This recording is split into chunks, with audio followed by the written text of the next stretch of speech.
Request చేస్తూ ఉన్నాను. And అదే రకంగా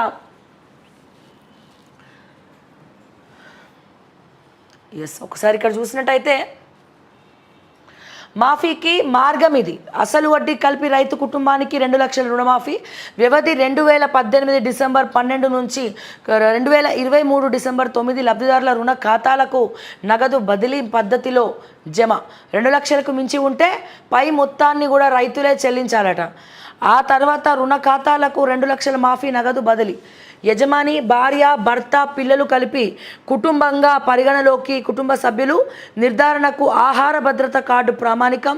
రుణ మొత్తం కూడా ఆధారంగా తక్కువ నుంచి ఎక్కువ మొత్తం మాఫీ. రుణమాఫీ పథకం మార్గదర్శకాలను కూడా విడుదల చేసిన ప్రభుత్వం. పిఎం కిసాన్ మినహాయింపులు అవసరం మేరకు పరిగణన. తేట తెలుగులో మొదటి జీవో పడికట్టు సంక్లిష్ట పదాలు లేకుండా ఉత్తర్వులు. రుణమాఫీపై వెలువరించిన వ్యవసాయ శాఖ. సో ప్రభుత్వ ఉద్యోగులకు నో, రాజకీయ నాయకులకు కూడా. ట్యాక్స్ కడుతున్న వారికి లేనట్లే. రిటర్న్ దాఖలు చేస్తే ఓకే. పిఎం కిసాన్ బాటలో మాఫీ. రేషన్ కార్డు లేకున్నా మాఫీ. కుటుంబ నిర్ధారణ కోసమే. ఆంధ్రజ్యోతితో మంత్రి తుమ్మల. సో ఈ రుణమాఫీలో ఎన్నో ఆంక్షలు పెట్టిర్రు. సో రేషన్ కార్డు ఉండాలంటారు, ఉండద్దు అంటున్నారు. సో ఇంకా వాళ్ళకే ఒక అర్థం తెలియదు. వాళ్ళే ఏం డిసైడ్ చేస్తారో కూడా ఇంకా వాళ్ళకే తెలియదు. సో ఏవేవో టర్మ్స్ అండ్ కండిషన్స్ పెడతా ఉన్నారు. బట్ ఇది కూడా అసెంబ్లీ చర్చలు జరిపిన తర్వాతనే ఎగ్జిక్యూట్ చేస్తే బాగుంటుంది. సో సరైన డెసిషన్స్ తీసుకోండి. ఏందో చెప్తా ఉన్నారు. ఇగో డ్రగ్స్ వినియోగదారులో రకుల్ తమ్ముడు. కొకాయిన్ తీసుకున్న Aman Preet Singh. Drugs king pin Nigeria మహిళ. రైళ్ళు విమానాల్లో హైదరాబాద్కు కొకైన్. రాజేంద్ర నగర్ ఆట కట్టించిన టీజీ న్యాబ్. 35 లక్షల విలువైన కొకైన్ స్వాధీనం. 2 నైజీరియన్లు సహా 5 అరెస్ట్.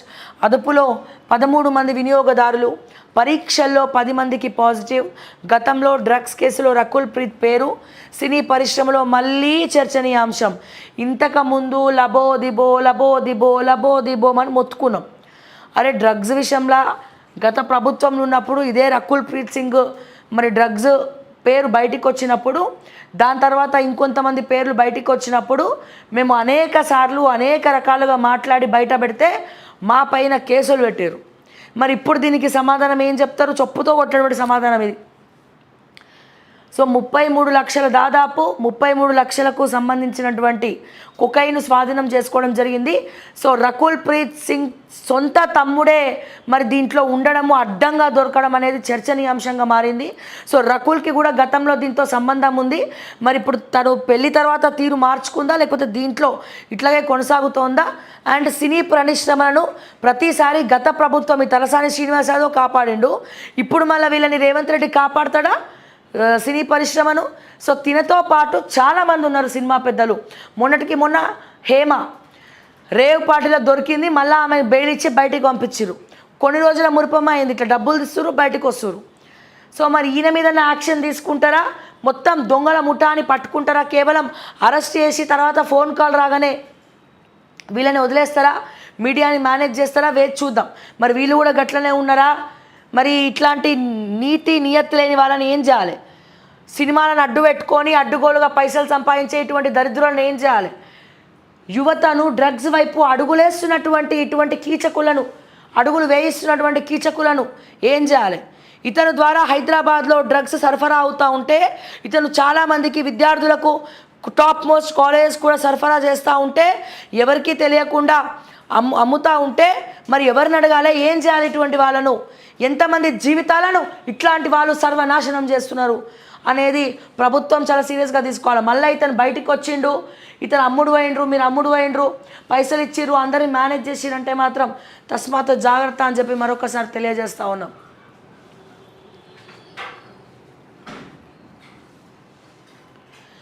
ముఖ్యంగా కాళేశ్వరంలో మా పాత్ర ఏం లేదు, ఉన్నత స్థాయి నిర్ణయాలనే అమలు చేశాం.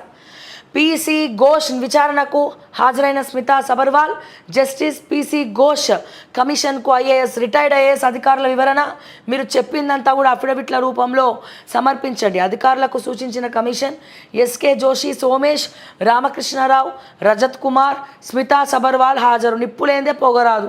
వీళ్ళందరూ ఎందుకు హాజరైందండి? ఎందుకు తీసుకురండి? రజత్ కుమార్ అమ్ముడు పోయిండు మెగా కృష్ణారెడ్డికి అన్నదానికి ప్రత్యక్ష సాక్ష్యం ఫలక్నామా హోటల్లో మెగా కృష్ణారెడ్డి కట్టినటువంటి బిల్స్. ఓకే, సో లోకం గుడ్డిది కొంతమంది న్యాయం గుడ్డిది అంటే ఇంత గుడ్డిది అనుకోలేదు నేను. మళ్ళీ ఏం తెలియని సుధపుసలక్క వీళ్ళు పోయి విచారణలో కూర్చొని పై రోజులు చెప్తే మేము చేసినామంటారు. అఫిడవిట్లు ఇయ్యమని చెప్తున్నారు వీళ్ళు.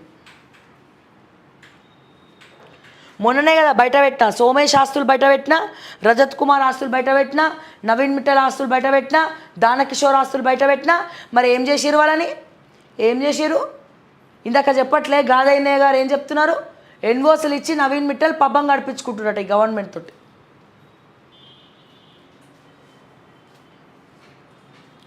భూములు ఇచ్చేదేలే. జాతీయ రహదారులకు భూమి సమస్య.